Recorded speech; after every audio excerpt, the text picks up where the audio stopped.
and what is your 10th? As we turn 100 as an association, you turn 10 with us. This is your 10th championship. I guess I want to ask you, you've obviously had some great successes with us during the championship. What is it about a Kerry Haigh PGA Championship layout that agrees with you? Yeah, it's hard to believe this is the 10th one. But yeah, I've always enjoyed PGA Championship setups. You know, they seem to suit my game style pretty well. You know, sort of modern layouts that reward good driving, reward good ball striking.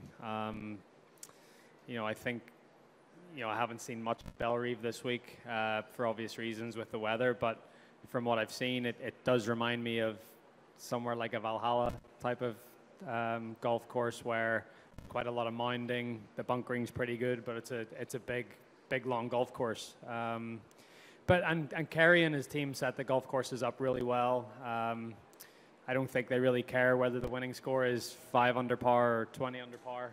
They sort of just let the conditions dictate what happens, and you know, I think all the players appreciate that. You know, we all like to play golf courses that are tough but fair, and I think the PGA present golf courses like that to us each and every year. So on Thursday and Friday, you'll be playing with Justin and Tiger, and I guess I'm interested in your thoughts on being part, oftentimes, and you've done this before, being part of the mega group like that, and does that change your mindset or mentality going into the round at all? Yeah, you certainly get thrown in at the deep end straight away, you know, in a group like that. You know, I think, you know, what Justin and I, you know, even as, you know, Justin won last week, and you know, you just have to accept that 75% of the people that are out there watching are watching one guy in that group, and that's it. So as long as you know that, and you're going to expect a little bit of movement, and you know, there's a lot that goes on around the group that involves Tiger. So you know, you just have to be in the right place mentally to accept it and go with it. But it's going to be fun. You know, it's nice to play in groups like that, and I guess it focuses you straight away. You know, it's going to be a big atmosphere out there, and I'm looking forward to that. All right, let's hit the floor for some questions here. Let's start with number 2, Mark, right in the front here. Hey, Rory. Jordan has a chance to complete the career Grand Slam this week, which is something you've had a couple cracks at Augusta, and I just wonder if you can relate to the pursuit of that, and relate also any pressures or things that you've tried to take off of yourself while you've tried to do that, you know, and get that done. Yeah, I definitely, you know, having had a few goes at it, I think, you know, less expectation is better. Trying to take pressure off yourself, trying to treat it like any normal week, just trying to win the golf tournament that week. Sort of put it out of your head that, you know, what winning this golf tournament would mean in terms of, you know, your legacy and your place in the game. So yeah, I mean, I can probably relate a little bit to what he's feeling.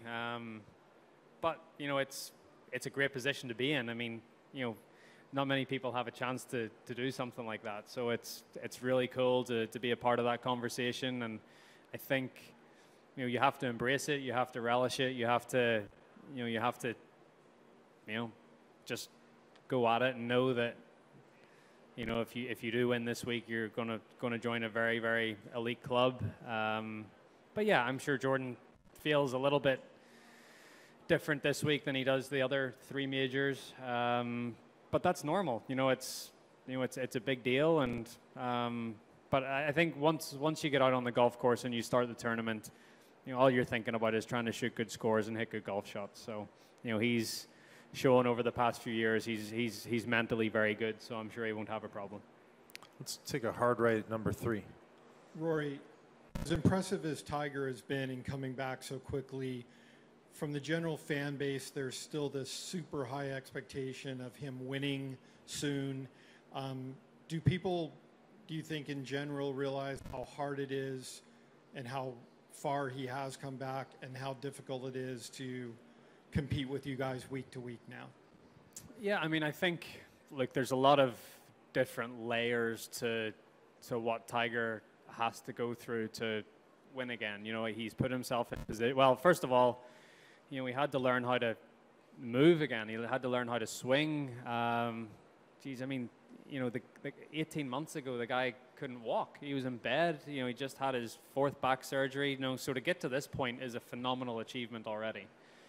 You know, and all it'll take is just, you know, he's got all the components of the game. You know, he's learned how to make a swing work for him again. He's learning how to compete again. He's learning what you have to do, you know, on the back 9 of a major on Sunday. You know, all those things he's been through. So, you know, he's got it all there. He's building up all that, I don't want to say experience, but, you know, even though he's won 14 of these things, you still, if you haven't done it for a while, you still have to relearn a few things. And I think he's going through that stage.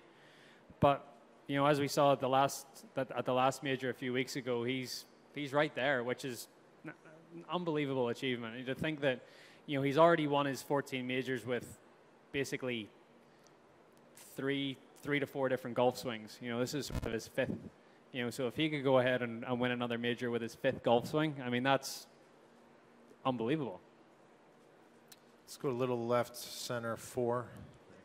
Rory, Thomas Bjorn was in here this morning, and he said, when he was asked about your game, he said that he thought you were really close, and that if you did get one win, your game could go boom, and you would win quite a few tournaments again in a row. Is that how you feel about the state of your game at the moment?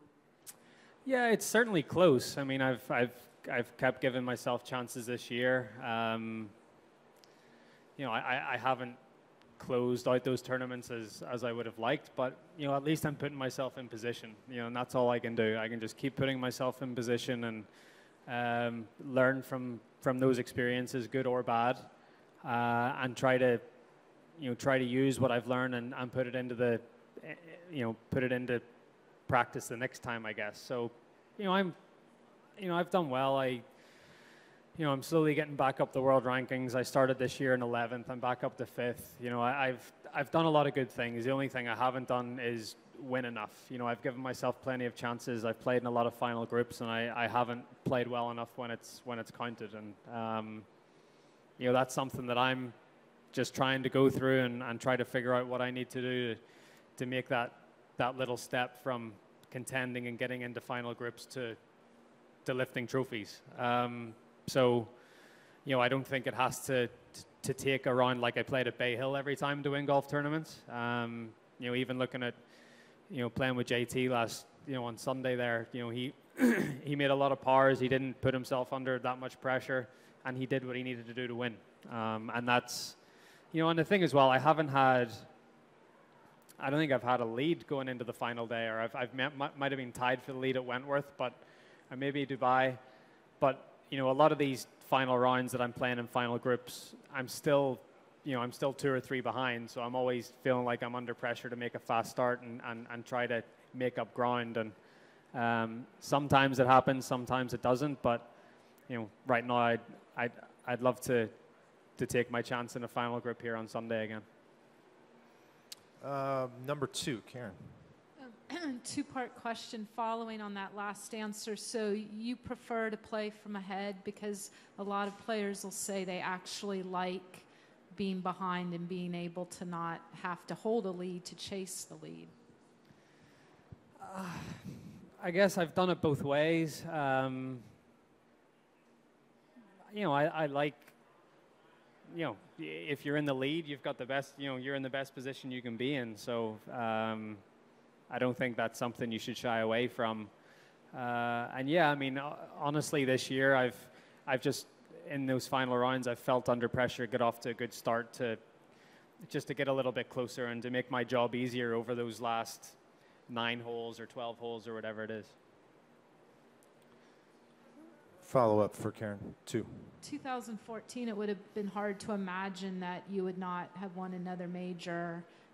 In 2018, you've become a much more patient player, but has your patience been tested with every major that's gone on? Yes and no. I mean, you know, even from 2014, I've given myself some half chances. I think my best chance since Valhalla was at the Open at Carnoustie. You know, but if, you know, in golf, you just have to be an eternal optimist. You have to make the most of everything. You have to see the positives and just move on and forget about it. And that's what I've tried to do this year, is the times where I haven't won and I haven't played my best, I try to learn from it, and I move on. There's no point in reflecting on it too much or dwelling on it. You know, you just have to turn up to the next tournament, and it's a fresh start. And you know, even this week's a fresh start for me after what happened on Sunday. You know, it's another chance to give myself a chance to win a golf tournament. Let's go 1, then 4, then 3. 1, please. Rory, what would you take if you were offered a year where you won one major, missed a dozen cuts, finished 25th a couple of times, versus something like this year, which has probably been the most consistent results year of your professional career? What one would you have, and what are the frustrations attached to the other one? I definitely have this. I'd take this year over the one where you win a major, and because, you know, it's not like, it is about the results at the end of the day. People aren't going to look back at your career and think of the journey and it was consistent and whatever. They're going to look at if you win or lose. But I think within myself, I'd be happier to play the golf that I'm playing, because I'm giving myself chances nearly every week that I tee it up. I'd rather do that than have one hot week and yes, you win a major, but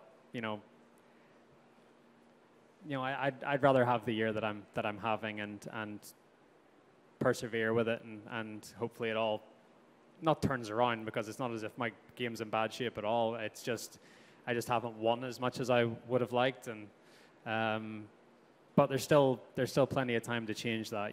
This is the last major of the year. Obviously, you've got a lot of great tournaments coming up after this, but I think with a good week this week, it just puts a different spin on my year, from being what some people see as disappointing to, back on track and, another major and going forward again. But, where my game is, I feel like I've done as well as I could with what I have. It's still a work in progress. I'm still working on a few things in my swing and trying to iron a few kinks out, but as long as I can keep working at it and focus on just trying to become a better golfer, that's all I can do. All right, let's go straight back 4. Rory, what is the biggest challenge of these greens? Is it the size, the undulation, the conditioning? And do you think we'll see a little less separation between the good putters and the not so good putters this week? I've only seen 3 of the greens, so I can't really give you a great answer on that one. I mean, they look like, they're greens within greens. It looks like they're big targets, but depending on where the hole locations are, you're hitting into a much smaller target to get it on the right level. And in fairness, the greens, they look a little worse than they actually putt.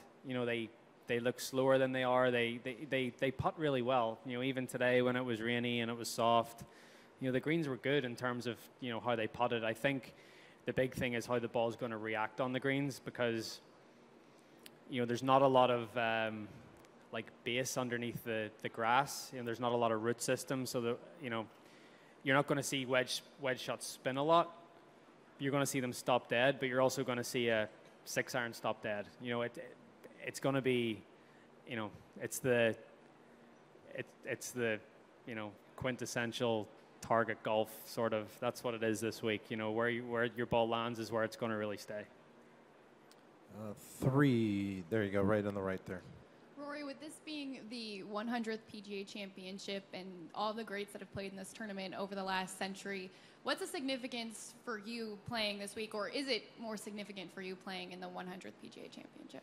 Yeah, I mean, it's a big milestone for the tournament. It's a big milestone for the PGA of America, and it's going to be cool. Like we have the Champions Dinner tonight, and I'm sure there'll be a video played and a look back through the 100 years of the tournament, and to be a part of that history and to have got my name on that trophy a couple of times is very cool. And if I was able to win this week, that would be 3 times out of 100, which 3% is a pretty good ratio in this tournament if I were to be able to do that. But it's cool. you know, the 100th year of anything, a centenary is a big deal, and yeah, I'm glad to be a part of the history of it. Number 1, right in the front. Rory, as brilliantly as you've driven the ball in recent times, you all not necessarily have taken advantage of the great driving. And Dustin Johnson went through that in his career where he didn't take advantage of his length. Somebody told me this morning they think that you are aware that you have a mechanical problem with your wedges that you sort of work through. It creeps in and out of your game. Can you talk about your wedge play? You know, yeah, I mean, look, I think obviously last week highlighted a couple of things. And yeah, for sure, I think, you know, what makes me so good with the driver is sometimes what makes me inconsistent with the wedges, and hand speed and body speed and rotation, and the fact that sometimes you need a lot of separation in your upper and lower body with a driver in your hand, but you don't need that separation with a wedge in your hand. So I think that, you know, looking at, you know, I had a good chat with Thomas Bjorn about it last year in Scotland, and he said, you know, one of the reasons that I'm such a good wedge player is the same reason that I'm not a very good driver of the ball, and it's the opposite with me. So it's just about trying to find that blend. I've definitely become a little more rotational in my swing over the past couple of years, and some of that's through bad habit and some of that's through injury. And I'm trying to get back to the way, you know, the last time I won a major in 14 at Valhalla, I think that's, you know, one of the best times I swung the club really well at that point in time. And the feelings that I have now, it's hard for me to get into those positions, and if I do get into those positions, it will make me a better wedge player, but it's a process. You know, I've gotten into a couple of bad habits, as you said, and that just makes it a little tougher for me to be consistent with a shorter club in my hand. So I'm working on it. I'm doing my best to get all parts of my game a little bit better each and every week. But yeah, for sure, last week definitely highlighted a couple of things for me that I need to work on. We have time for 2 quick ones. Let's go 2 and then 4, and then we'll wrap it. Rory, today is PGA Junior League Day here at Bellerive. I know you and Ricky are involved in that. How important is that to you to be involved in that, and how important is it to grow the game among our kids today? Yeah, I mean, I'm happy. I'm very happy to be involved with the PGA Junior League. I think it's a great initiative to get kids into golf, and especially introduce them to golf through a team environment instead of, you know, golf can be a lonely pursuit at times. So I think for kids to get involved with their friends, you know, they get a number at the back of their jersey. There's a lot of cool stuff that goes on with the PGA Junior League, and I'm obviously very happy to lend my name and support to it. And I've seen it grow so much since 2013 when I came on board, and you know, 5 years later, and it's one of the biggest junior golf programs in the country. So it's been fantastic to be a part of and to watch it grow, and looking forward to spend some time with the kids today. Well said. Let's wrap it up. 4, straight back left. Rory, yesterday you hit some balls down by the arch. Just wondering, what do you know about St. Louis? What do you think about St. Louis? Anything you're looking forward to doing, or you've heard about, you know, in the city, the sports, the culture, the food, anything like that? Yeah, honestly, not much. There's 2 things I know about St. Louis. That Nelly's from here, the rapper, and you got a pretty good baseball team. But yeah, I haven't, you know, it's cool to come to new cities. It's not very often that I go somewhere that I haven't been before. So, you know, it was nice to get down there and be by the arch, and you know, it's such an iconic, you know, whenever you think of St. Louis, that's what you think of. So it was cool to see that, and you know, Sergio, Tommy, and I hit a few balls down there. I'm sure. I'm not sure if that'll be done again, so it was cool to do that. But yeah, it's, you know, I think with how much we travel, we see the golf course that we're playing, we see the hotel we're staying at, and you know, we don't necessarily make the time to go and, you know, experience the culture or experience what that city has to offer. So it was nice to at least get one afternoon to go downtown and see what it was like. But yeah, it was cool. It's, as I said, it's cool to come to, you know, go to new places, and you know, if I win on Sunday night, maybe I'll get to see the nightlife and bring that Wanamaker into some of the bars. Good plan. Thank you, Roy, for your time, and please have a good week. Thank you.